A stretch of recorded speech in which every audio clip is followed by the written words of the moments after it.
ان سے پہلے ابن زبیر کو آپ لے لیں، اس کے بعد آپ توابین کی تحریک اٹھا لے آپ، اس کے اندر باقی بہت ساری تحریکیں ہیں، ٹھیک ہے۔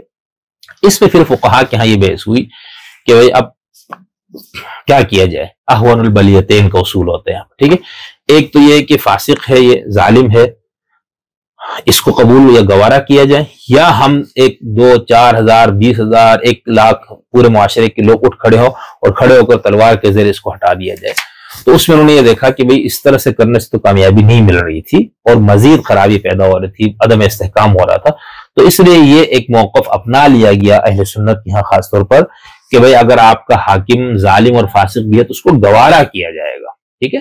یہ اطاعت، اس میں بھی بہت بنیادی شرط یہ ہر جگہ موجود رہی ہے کہ لا طاعت لمخلوق فی معصیت الخالق، یہ بنیادی اصول ہے، اس کو تمام فقہاء نے مانا ہے، ٹھیک ہے، کہ کسی حاکم کسی بھی مخلوق کی اطاعت خدا کی معصیت میں نہیں ہے، یعنی وہ ٹھیک ہے وہ اپنے اندر اپنے حد تک وہ فاسق تھا، وہ اپنے عمل کے لحاظ سے وہ ظالم ہوا، لیکن میں اس کے ظلم کی حمایت کرتے ہوئے ظلم میں شریک نہیں ہو سکتا، وہ مجبور کرے گا تو اپنی جان دے دوں گا، ٹھیک ہے۔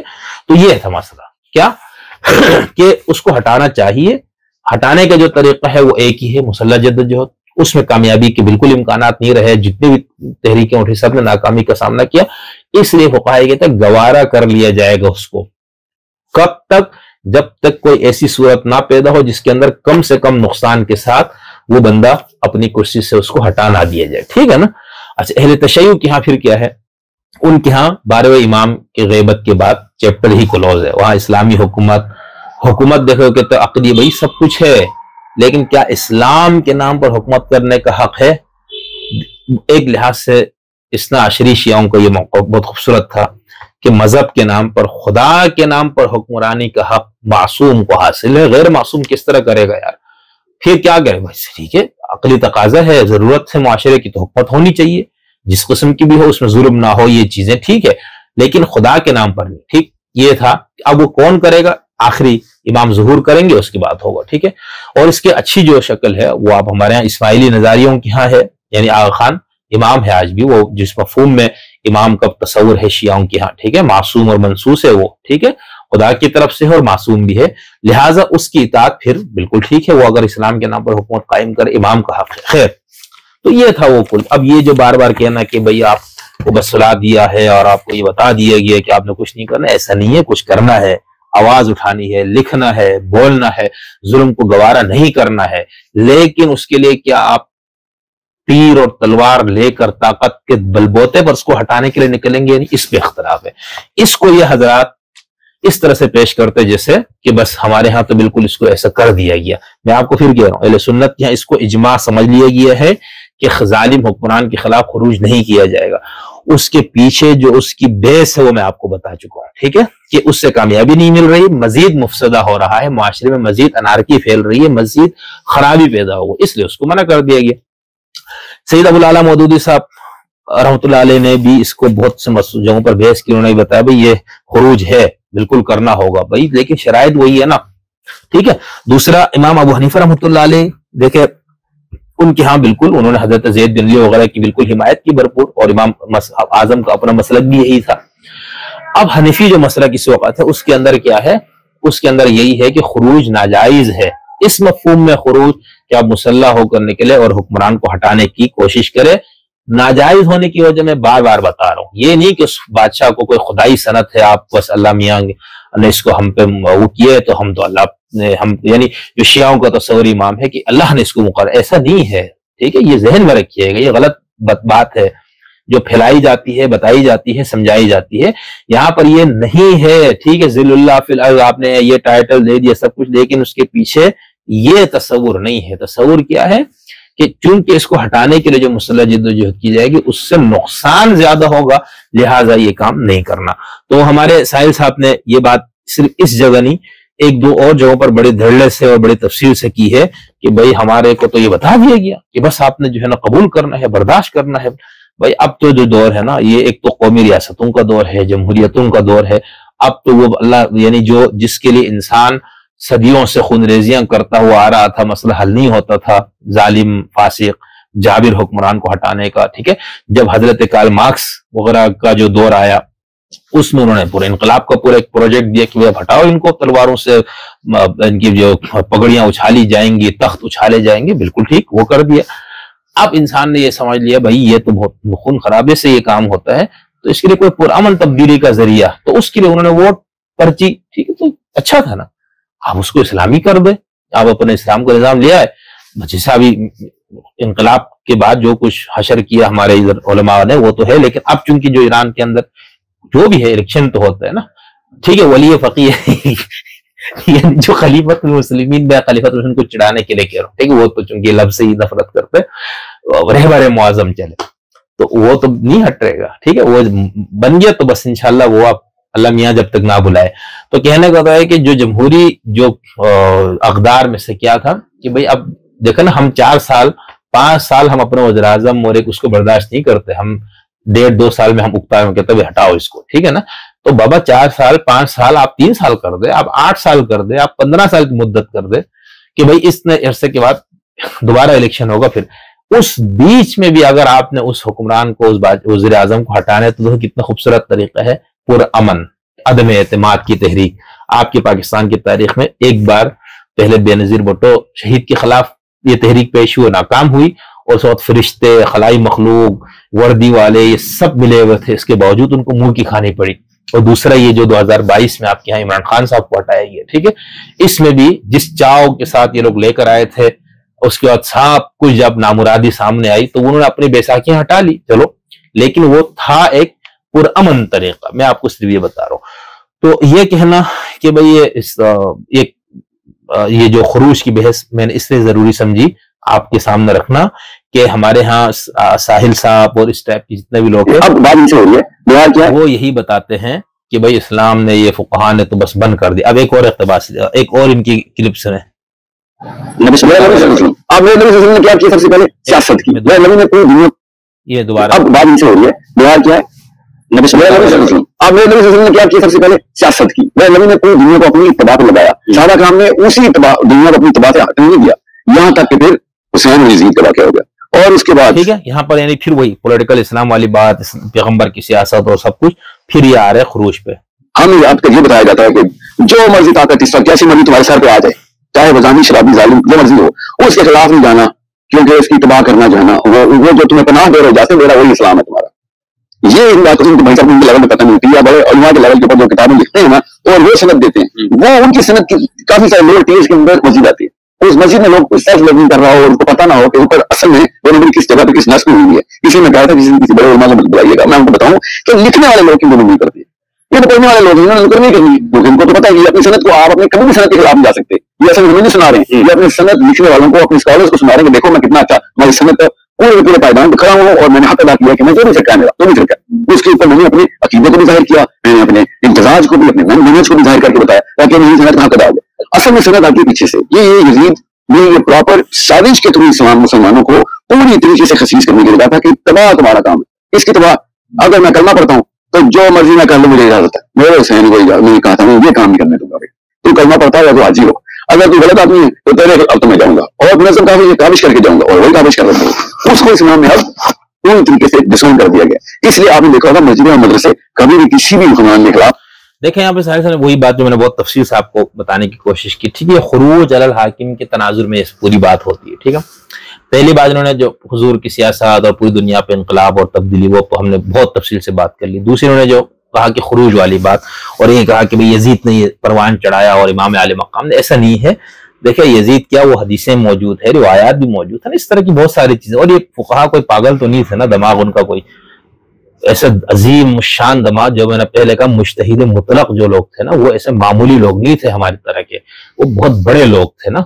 تو انہوں نے ان تمام نصوص پر پورے حالات کو جائزہ لے کر ایک موقف دیا اور ایک دینی مسئلہ بیان کیا کہ بھائی چونکہ حکمران کو ہٹانے میں یہ مسئلہ ہے، اس سے یہ فسادات رونما ہوئے، کامیابی نہیں ہوئی، تو لہٰذا اس کا مقصد یہ ہے کہ اس کو گوارا کر لیا جائے، اس کے خلاف بات نہ کرنا، ہر صورت اس کی اطاعت کرنے، سب بکواس ڈھکوسلے لوگ کرتے ہیں، غلط بات ان کی طرف۔ رہی بات حضرت امام عالی مقام امام حسین علیہ السلام کی، تو اس کا میں نے آپ کو اشارہ کر دیا کہ خود امام حسین کا جو قیام تھا اس کا بنیادی مقصد کیا تھا، اس کے اوپر خود اہل تشیع میں 8 سے زائد آراء موجود ہے، خود اہل سنت میں بھی اس پہ موقف 1 سے زائد ہے، ٹھیک ہے۔ جو اس کو درست مانتے ہیں امام حسین کے اس اقدام کو. اہل سنت یہاں بھی کہ یہ جس یعنی فقہ میں اور حدیث کی کتابوں میں خروج کے باب میں امام عالی مقام کا وہ آتا ہے. ٹھیک ہے. پھر اہل سنت میں سے جو لوگ امام حسین کے اس اقدام کو خروج علی الحاکم مانتے ہیں وہ کہتے ہیں بالکل صحیح تھا امام حسین کا اقدام. شیخ الاسلام اور کچھ لوگوں نے ابن تیمیہ وغیرہ کچھ لوگوں نے جو کہا کہ یہ امام حسین کی اجتہادی غلطی تھی وہ ایک الگ اپنا ان کا موقف ہے، لیکن جمہور اہل سنت کا موقف یہ ہے کہ امام حسین کا یہ اقدام بالکل درست تھا اور انہوں نے خروج کیا ظالم حکمران کے خلاف، اس میں ان کو کامیابی نہیں ملی. اب کامیابی سے مراد آپ ذہن میں رکھ لیجئے گا کہ اس ظالم کو ہٹا کر خود برسر اقتدار ہونا اس مفہوم میں. ٹھیک ہے. تو وہ یہ کہتے ہیں کہ امام حسین نے چونکہ قدم اٹھایا، وہ صحابی رسول تھے، نواسہ رسول تھے، صحابی ہونے کے ناطے انہوں نے قدم اٹھایا اور بالکل دین کے مطابق اٹھایا. یزید ظالم تھا لیکن اس میں امام حسین ان کو ہٹا نہیں سکے ظالم حکمران کو، اور یزید مزید مضبوط ہو گیا. پورے اہل بیت کو اور ان کے ساتھیوں کو جو کریک ڈاؤن کیا گیا، ختم کیا گیا، وہ پوری ایک اندوناک جو واقعہ ہے وہ ہم سب اس کو اچھی طرح سے جانتے ہیں. تو یہ جو بات اس طرح سے کی جاتی ہے اس کو ایسے نہیں کرنی چاہیے. بس ہمارا صرف اختلاف ان حضرات گرامی قدر سے یہی ہے کہ آپ اپنے سننے والے نوجوان بچوں بچیوں کو اور لوگوں کو دین بتانا چاہتے ہیں تو اس کی ساری بنیادوں کے ساتھ بتائیں، اس کی ما لہ و ما علیہ کے ساتھ بتائیں. دیکھیں ہم ایک دین کے طالب علم ہونے کے ناطے ہمیں یعنی ہم یوں سمجھتے ہیں کہ ہم 8 سال کی عمر سے ہم یہ پڑھ رہے ہیں. ٹھیک ہے. گھر سے ابو کے پاس، پھر اس کے بعد مدرسہ، پورا 10 سال کی تعلیم، پھر یونیورسٹی، تو ابھی تک ہم پڑھ ہی رہے ہیں. اس کے باوجود ڈر لگتا ہے بات کرتے ہوئے، کسی موضوع پر موقف دیتے ہوئے، کسی موضوع پر اس طرح. اور جب سے تحقیق یہ چیزیں ہوئی تو اس کے بعد تو بندہ بالکل ہی گیا. ٹھیک ہے. تو اب اگر ہم مبلغ ہوتے ہیں اس طرح کے کسی پولیٹیکل اس کا یا ایک مسلکی اس کا خاص، تو پھر ہم دھڑے سے چیزیں ایسا بیان کرتے ہیں کہ انشاءاللہ تو اب ہم سے یہ نہیں ہوتا نا. تو کہنے کا مطلب یہ ہے کہ یہ سب جب آپ بتائیں تو آپ کو بہت احتیاط کی ضرورت ہے. اس احتیاط کی آپ کی بات کی وجہ سے کتنی غلط فہمیاں ہوتی ہے، آپ اپنے اس گفتگو کے ذریعے لوگوں کو کتنی غلط چیزیں بتا دیتے ہیں. تو یہ بہت ذمہ داری کا کام. دیکھو انٹلیکچوئل یا اسکالرز یا علماء کی بہت بڑی ذمہ داری ہے. ٹھیک ہے نا. آپ سیکولر علماء کے مفہوم میں کہیں یا دینی، یعنی مذہب کے اندر قرآن میں یہودی علماء کو جو یلعنہم اللہ یلعنہم اللائنون، لوگوں کی لعنت، ملائکہ کی، یہ سب کچھ کیوں کہا گیا؟ کیونکہ وہ جب آپ دانشوری کی سطح پہ آپ جب غلط پٹری پہ قوم کو چڑھا دیتے ہیں نا تو اس سے پوری کی پوری قوموں کی تباہی ہوتی ہے. ٹھیک ہے. باقی جو کرپشن یہ وہ کرے تو ٹھیک ہے، وقتی نقصان، یہ ایک معمولی نقصان، ایک معاشرے کے ایک طبقے کا نقصان ہوتا ہے. لیکن جب آپ انٹلیکچوئل بددیانتی کرتے ہیں، اب اس بددیانتی کی ایک تو صورت ہے کہ آپ جانتے بوجھتے کرتے، دوسری صورت یہ ہے عدم آگاہی کی وجہ سے. تو اس لیے اگر کسی موضوع میں بات کرے تو ہمیں بھی جب کوئی ایک چھوٹا سا ٹاپک پہ بات کرنی ہو تو ہمیں بڑی پریشانی ہو جاتی ہے، اور اس کو ہم چاہتے ہیں کہ اس کے تمام جہات کو دیکھیں، اس میں بہت وقت بھی لگ جاتا ہے. خیر کہنے کا مطلب تو یہ جو بات اس طرح سے کی جاتی ہے. تو میں نے کہا امام حسین علیہ السلام کے قیام یا خروج کے حوالے سے خود بھی متعدد آراء موجود ہے. ٹھیک ہے.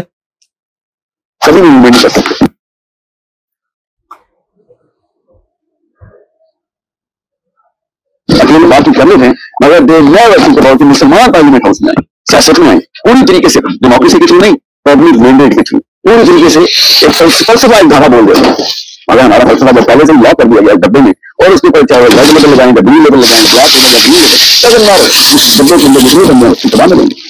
یہ ایک معاملہ بہت لڑائی ہو رہا تھا، ان کے ساتھ لڑائی کرنا سے نہیں کر سکتے. آپ کے خیال میں یہ پتہ لگانے کی مدد کرتی ہے جب آپ کہہ رہے ہیں کہ یہ تباہ کرتے ہیں، وہ کہا جاتا ہے کہ سلطان کی آنت اللہ کی آنت ہے، دوسری بات آپ کو وہاں سے استعمال کی چیزیں ہیں، وہاں سے استعمال کی چیزیں ہیں. اس لیے نہ حسین نہیں ہو سکتے، نہ امام مہدی کا الیکشن میں کسی قدر نہیں کیا دیجیے کیا پہلے سے کسی ہم لوگ ووٹ نہیں تو وہ الگ نہیں لگتا ہے. وہ کسی خلیفہ کے اندر ہی یہ سارا کا سارا معاملہ کریں گے نا، مگر اس کا ڈیفینیشن میں فرمٹ کر دیا گیا.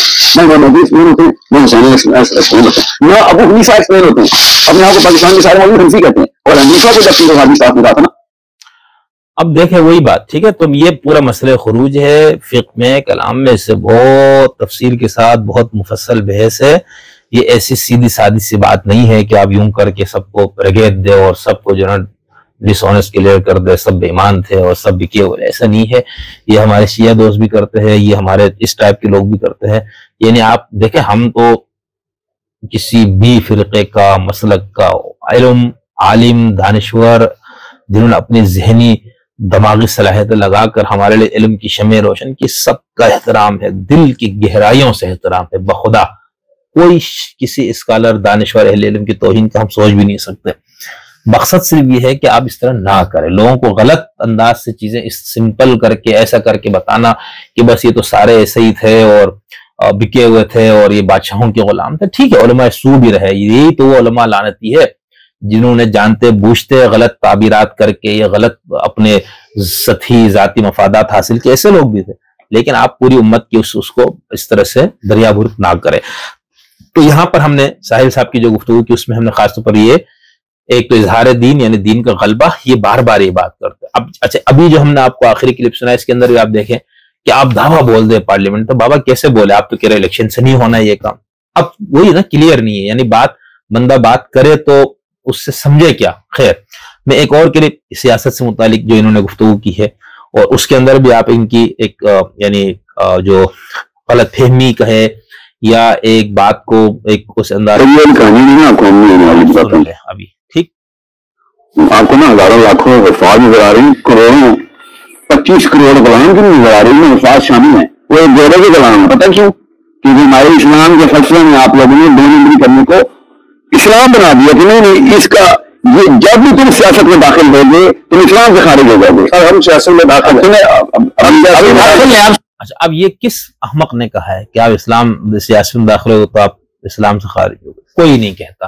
یہاں تک کہ جس مفتی صاحب سے بیچارے کو انہوں نے گیر کے رکھا، مجھے تو بڑا رحم بھی آیا، بھائی دھڑے سے بول ہے نا یار آپ بھی اپنا موقع. خیر اب ہمارے روایتی جو مسئلہ کے بھی مسئلہ یہی ہے نا، وہ خلافت اسلام نظام اس کو یہ لوگ بھی مانتے بیچارے، وہ اور مودودی صاحب اور یہ عدیم صاحب ٹائپ کی جو لوگ ماننا فرق ہے. یعنی وہ ہمارے علماء روایتی ہوئے کہ بھئی خلافت کا نظام ہے، اسلام کا ہونا چاہیے فلاں، اور اس کے لیے جدوجہد بھی ہونی چاہیے. اس کو مقصود و مطلوب مومن کے طور پر وہ لوگ پیش نہیں کرتے، بھائی آپ سب کچھ چھوڑ چھاڑ کے یہی کرنا ہے، یہ فرق ہے. خیر تو اس کے اندر بھی کہہ رہے بھائی آپ نے تو سیاست میں جانے کو اسلام سے خارج کس بیوقوف نے کہا ہے آج تک؟ بلکہ یہ دیکھے کہ جو موجودہ سیاست میں حصہ لینے والوں کو کی جو تکفیر کرتے ہیں نا، وہ لوگ کرتے ہیں جو اس فکر کے ہے، جو اولیاء مقبول جان کی فکر کی ہے، جو ساحل عدیم کی فکر کی. کون؟ TTP والے، داعش والے. مولانا فضل الرحمان سے بار بار حملے کیوں کرتے؟ وہ یہی تو کہتے ہیں کہ بھئی یہ جمہوریت اور یہ کفریہ نظام میں جا رہا ہے. تو خیر یہ بالکل تضاد بیانی، یعنی کوئی اس طرح ہمیں سمجھ میں نہیں آ رہا ہے کہ ہم تبصرے بھی کچھ چیزوں پہ کس طرح سے کریں.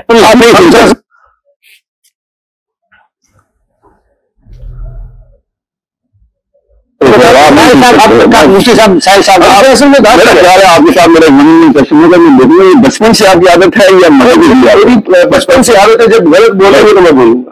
مفتی صاحب بات مکمل کر لیں گے. بچپن سے ساحل صاحب کو بات مکمل کر لیں گے. آپ کو کسی مولوی صاحب نے بتایا تھا اللہ نے 2 کان کس لیے دیے؟ مجھے پتا ہے کان کس لیے ہے. کان اس لیے ہے کہ اچھی بات کو سنو، غلط بات ہو. اب یہ بھی ان کا طریقہ، میں نفسیاتی ماہر ہوں فلا. بھائی تو ہم بھی نفسیاتی ماہر ہیں نا، ہم بھی آپ کے اوپر اس طرح سے کوئی وہ کرا سکتے. تو خیر علمی فکری گفتگو اور اس کا ایک پورا ایک انداز اس طرح سے بات ہونی چاہیے.